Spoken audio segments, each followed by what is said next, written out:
Hello everyone and welcome to my Y&R Trends channel. I hope everyone is having a wonderful day. Before we begin, please hit the subscribe button and give this video a thumbs up. The episode of The Young and the Restless airing Tuesday, October 14, 2025, opens with an atmosphere of quiet tension spreading through Genoa City as secrets, regrets, and confrontations take center stage. The early scenes set the emotional rhythm, beginning at the Newman Ranch where Victor Newman sits alone in the dim light of his study, staring into the fire as if searching for answers in the flames. His expression carries a rare vulnerability, the weight of recent events pressing down on him. The family's foundation feels shaky after a shocking revelation that a hidden business deal involving Newman Enterprises might implode. Nikki enters, her voice gentle but concerned, sensing her husband's inner turmoil. She tries to remind him that he's survived worse storms before, yet Victor's silence speaks volumes. He knows the stakes this time are personal. The corporate world may be ruthless, but betrayal within his own family cuts deeper than any hostile takeover. As Nikki presses for honesty, Victor finally admits he's been keeping something from her. Something about Adam. The air grows thick as Nikki realizes that Victor's silence isn't just about business. It's about his son, and a DNA test that could alter everything they thought they knew about the family's legacy. Meanwhile, at Crimson Lights, Sharon Rosales is busy managing the morning rush, but her mind isn't fully in it. She keeps glancing at her phone, waiting for a message from Mariah, who's been distant ever since Tessa's emotional revelation the day before. Sharon senses her daughter's pain but doesn't know the full extent yet. Chance Chancellor walks in, and their exchange brings a small comfort. Chance asks how she's holding up after recent family drama, and Sharon, always composed, admits she's learned that even healing takes its own unpredictable course. Their conversation turns to the state of Genoa City, the constant swirl of secrets, broken hearts, and betrayals, before Chance admits that he's been following up on a suspicious lead about a Newman subsidiary involved in illegal transactions. He wonders aloud if Adam might be connected. Sharon, ever the voice of reason, warns him not to jump to conclusions, but even she can't ignore the unease creeping into her thoughts when Adam's name comes up. Across town, Adam Newman finds himself cornered in his penthouse, pacing the floor with restless frustration. He's received Victor's message summoning him to the ranch, but he's in no hurry to face his father's wrath. Chelsea, standing near the window, watches him with equal parts worry and resentment. Their dynamic is complicated, always has been, but recent weeks have made it almost unbearable. Chelsea accuses him of keeping her and Connor in the dark about his latest business moves, while Adam counters that she's been spying on him through their son's conversations. Their argument flares into a heated back and forth, voices raised, emotions raw. In one breath, Adam insists he's done with trying to prove himself to his father, and in the next, he confesses that Victor's opinion still matters more than he'd like to admit. Chelsea finally storms out, leaving Adam to wrestle with the gnawing question of whether his father's latest secret involves him, or someone he doesn't yet know about. At the Abbott mansion, Jack Abbott sits at the head of the table, a cup of untouched coffee growing cold beside him. Tracy joins him, her gentle concern evident as she asks if he's heard from Ashley. The siblings are still reeling from Ashley's emotional breakdown, and her abrupt decision to leave Paris after a disastrous confrontation with Tucker. Jack's face shows his exhaustion. His sister's pain has left him questioning how far his family has drifted from the closeness they once had. As they talk, Kyle enters looking distracted and tense. He admits he's been struggling at Jabot, where conflicts between him and Billy have been escalating. Jack sighs, recognizing the familiar pattern, the Abbott men at odds again, each one convinced he's doing the right thing. When Kyle admits he's been thinking about leaving the company to start something new with Summer, Jack's reaction is a mix of pride and sadness. He tells his son that sometimes stepping away is the only way to grow, but warns that family ties, once stretched, can be hard to repair. The scene closes on a poignant note, with Tracy quietly remarking that no matter how many times history repeats, love is the only thing that keeps their family from completely falling apart. Elsewhere, Phyllis Summers is in rare form at the Grand Phoenix, giving orders to her staff and pretending that everything is under control, even as she's inwardly spiraling. She's been keeping tabs on Danny and Christine's rekindled closeness, unable to suppress her jealousy. When Daniel arrives, he urges his mother to stop obsessing and focus on herself for once, but Phyllis brushes him off, claiming she just wants to make sure no one takes advantage of her old friends. Daniel doesn't buy it, and their exchange turns bitter when he brings up her pattern of self-sabotage. Phyllis, defensive as ever, accuses him of being ungrateful for all she's done. Their conversation ends with Daniel walking out in frustration, leaving Phyllis staring after him, her mask slipping for a moment as regret flickers across her face. Once alone, she takes out her phone and scrolls through photos of Danny, her expression softening with longing before hardening again. She's not ready to give up, not yet. Over at Society, Devin and Abby share a quiet lunch, enjoying a rare moment of peace before the storm hits. They discuss their family, Dominic, and how grateful they are for the stability they've built. But that calm shatters when Tucker suddenly walks in, uninvited and clearly on edge. Abby tenses immediately, but Devin signals her to stay calm. Tucker insists he needs to talk, that Ashley's disappearance isn't what it seems. His tone is desperate, almost paranoid, as he claims someone might be manipulating her from behind the scenes. Devin listens warily, torn between his instinct to protect his mother and his distrust of Tucker's motives. When Abby accuses Tucker of trying to drag them back into his chaos, Tucker snaps that they don't understand the full picture. His words carry a dark undertone, implying that something far more dangerous than heartbreak is at play. After he leaves, Devin and Abby exchange uneasy glances, realizing that Tucker's paranoia might not be entirely unfounded. The next scene shifts back to the Newman Ranch, where Victor and Adam finally come face to face. The tension between father and son is palpable from the moment Adam walks in. Victor doesn't waste time. He lays out the truth. A DNA test has revealed irregularities that could indicate a family secret involving one of the Newman children. Adam's first reaction is disbelief, followed quickly by suspicion. He demands to know if Victor thinks he isn't really his son. Victor denies it, but admits the test results are connected to a corporate background check that turned up anomalies in the family records. The ambiguity only fuels Adam's anger, and their exchange grows heated. Victor accuses Adam of being too reactive, too quick to turn everything into a personal war, while Adam accuses Victor of manipulating everyone just to stay in control.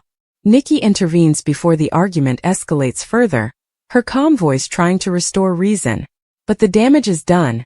Adam storms out, convinced that once again he's being set up as the family scapegoat. Meanwhile, in Chancellor Park, Mariah sits alone on a bench, lost in thought. She's been avoiding calls from Sharon and Tessa since their emotional blow-up. When Tessa finally finds her, it's clear both women are emotionally raw. Tessa pleads for her to listen, explaining that her outburst came from fear that Mariah's doubts about their relationship could destroy everything they've built. Mariah, tears in her eyes, admits that she feels trapped between love and resentment. The adoption process, the baby talk, the pressure, it's all been too much. They argue, but beneath the pain their love still flickers. Tessa takes Mariah's hand, begging her not to give up, while Mariah confesses that she just needs time to figure out if she's ready for motherhood again. The scene ends with Tessa walking away in tears, leaving Mariah staring at the horizon, her expression a mixture of confusion and sorrow. As evening falls, the drama intensifies. Billy Abbott arrives at Chelsea's suite after receiving a message that she's in distress. When he finds her visibly shaken, he tries to comfort her, but their closeness quickly reignites unresolved tension. Chelsea opens up about her fight with Adam, admitting she feels trapped in an endless cycle of disappointment. Billy gently reminds her that she deserves happiness and stability, two things Adam can't seem to provide. The emotional honesty between them leads to a long, lingering moment, suggesting their connection might not be as platonic as they've both tried to claim. However, before anything can happen, Connor calls, breaking the moment. Chelsea answers, her maternal instincts instantly taking over, while Billy quietly excuses himself, leaving her with more questions than answers. Back at Newman Enterprises, Victoria Newman stands at her office window, staring down at the city lights as Nate walks in. Their relationship, once full of fire, has grown strained under the weight of ambition and mistrust. Victoria updates him on the investigation into the company's hidden transactions and the potential fallout if the truth gets out. Nate, trying to stay professional, reminds her that transparency might be their best path forward. But Victoria's instinct is to protect, at any cost. When she mentions the DNA test Victor's been guarding, Nate's curiosity piques. He asks if she thinks it could be tied to the corporate mystery, and Victoria hesitates before admitting that she doesn't know. But she fears the revelation could shatter the Newman family forever. Their conversation takes an unexpected turn when Nate confesses that he's been offered a position at another firm. The shock on Victoria's face is clear. She tries to hide it, but the sting of potential betrayal cuts deep.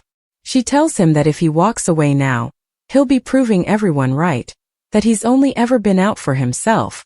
Nate counters that maybe it's time he stopped letting her control his life. The air between them crackles with unresolved emotion as he leaves, and for the first time in a long while, Victoria feels the sting of losing not just power, but connection. As night blankets Genoa City, the threads of the day's turmoil intertwine. Adam drives aimlessly through the streets, replaying his father's words. He ends up parked outside the ranch, unable to go in but unable to leave. Inside, Victor confides in Nikki that the DNA irregularity might not just be about Adam.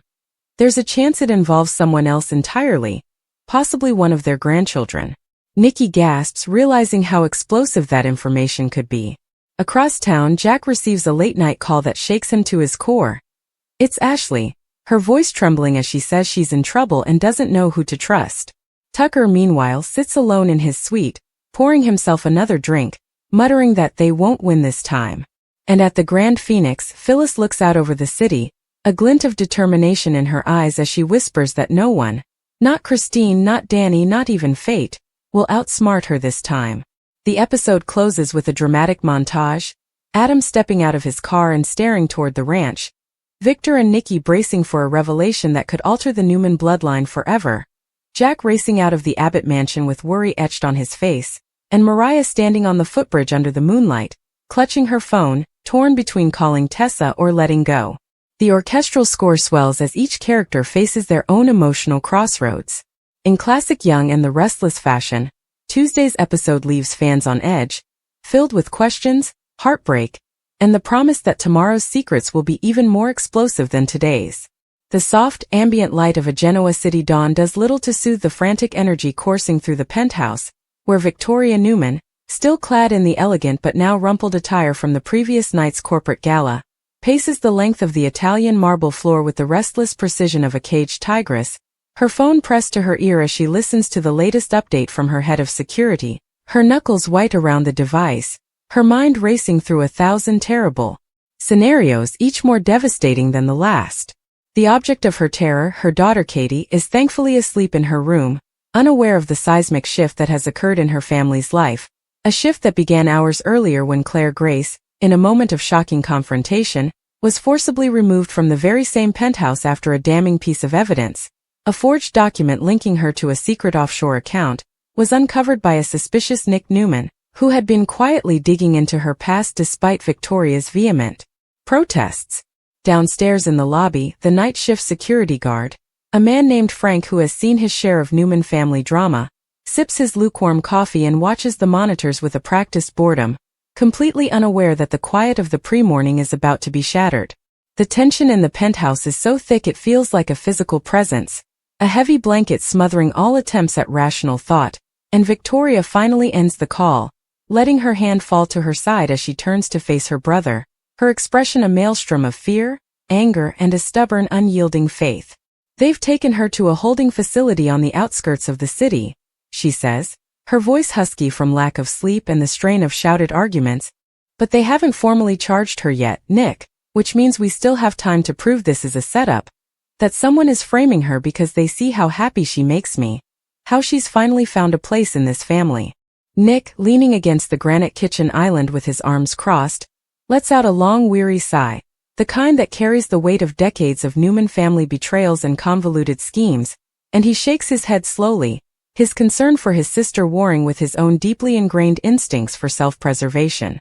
"I want to believe that, Vic, I really do," he replies, his voice low and measured, "but the evidence doesn't lie, and that document was a professional job, not something a random enemy would concoct on a whim.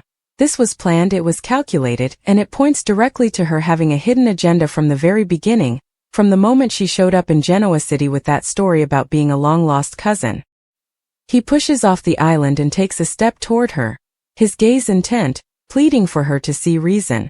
We have to consider the possibility that we were all fooled, that Dad's initial instincts were right, and that she played us all perfectly, especially you, by tapping into your desire for a deeper connection, for someone who understood the weight of the Newman name without all the competitive baggage. Victoria's eyes flash with a defensive fire, and she jabs a finger in his direction, her composure cracking. Don't you dare, Nick. Don't you dare use Dad's paranoia as a benchmark for reality. Claire is not a threat. She is a victim in this, and I will not abandon her, not when she needs us the most. I need you to get our legal team on this right now. I want the best attorneys money can buy at that facility before the sun is fully up.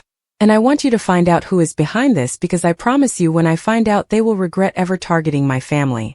The raw conviction in her voice gives Nick pause, and he simply nods, knowing that arguing further is futile when Victoria has her mind set on a specific, unwavering course of action, a trait she inherited directly from their father. As Nick pulls out his own phone to make the calls, the scene shifts to the stark, impersonal interrogation room of the Genoa City Police Department, where Claire Grace sits on a hard metal chair, her hands folded neatly on the cold table in front of her, her posture unervingly calm despite the gravity of her situation. The two detectives assigned to her case, a seasoned veteran named Miller and his younger, more aggressive partner Rossi, circle her like sharks, their questions sharp and pointed, designed to trip her up, to find any inconsistency in the life story she has so carefully constructed since her arrival. Let's go over it again, Miss Grace, Detective Rossi says, leaning in close, his voice a low growl. This bank account in the Cayman Islands, opened under a variation of your name but with a different social security number, a number that, curiously, traces back to a deceased individual from Ohio. Care to explain how your signature ended up on the opening documents? Claire meets his gaze without flinching, her eyes clear and steady, a portrait of innocence, but beneath the table, her right foot taps a frantic, silent rhythm against the linoleum floor, the only outward sign of the panic clawing at her insides. I've told you I don't know anything about that account, she states, her voice even and surprisingly firm. I have never been to the Cayman Islands, and I would never do anything to jeopardize my relationship with Victoria or my place in the Newman family. Someone is clearly trying to frame me, and you're falling for it. Detective Miller, the older of the two, chuckles softly from his position by the two-way mirror, a sound that is devoid of any real humor. Framing you? That's a popular theory today, he muses, but it takes a certain level of sophistication, a certain kind of enemy, to create a paper trail this convincing. The Newmans have plenty of enemies, it's true, but why would they target you specifically unless you were the key to getting to them all along? It's a classic long con, and I think you're at the center of it. Claire's mask of composure slips for just a fraction of a second, a flicker of something unreadable. Is it fear? Recognition? In her eyes before she regains control, and she simply repeats her denial, settling in for what promises to be a long and grueling battle of wills, a battle where the truth is the most elusive weapon of all. Meanwhile, at the Grand Phoenix, the morning brings its own share of turmoil as Abby Chancellor Abbott storms into the hotel's bustling kitchen, her face a thundercloud of betrayal and fury, heading straight for the office of her co-owner and brother, Chance Chancellor, who is already deep in conversation with Devin Hamilton, the discussion seemingly tense and urgent. We need to talk now, Abby announces, not even bothering with a greeting, her voice cutting through the low hum of the kitchen's morning prep work, and both men look up, startled by her abrupt entrance and the palpable anger radiating from her.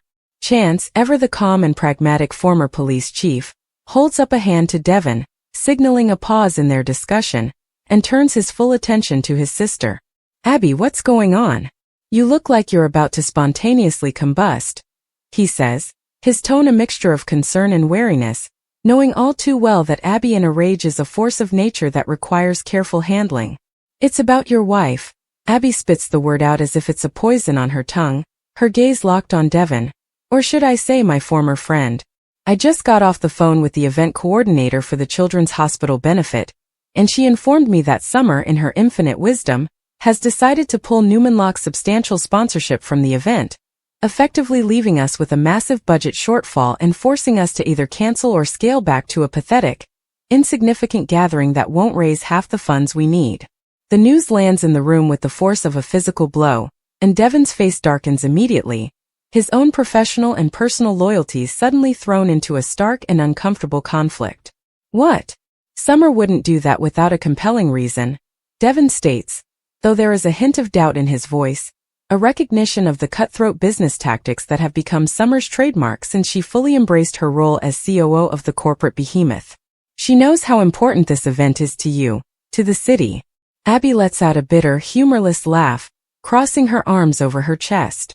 Oh, she had a reason, all right, she retorts, her eyes blazing. She said it was a strategic reallocation of resources. But we all know what this is really about, Devon. This is a direct shot across my bow because she's still furious that I supported you during your last argument, and she's using her corporate power to punish me, to show me, and you, that she holds all the cards when it comes to financial clout in this town. She's willing to hurt a charity, to hurt sick children, just to make a point in our marital dispute, and I will never, ever forgive her for that. The accusation hangs in the air, heavy and toxic, and Devon looks visibly shaken. The idealized image of his wife as a compassionate, if ambitious businesswoman cracking under the weight of this seemingly petty and cruel maneuver.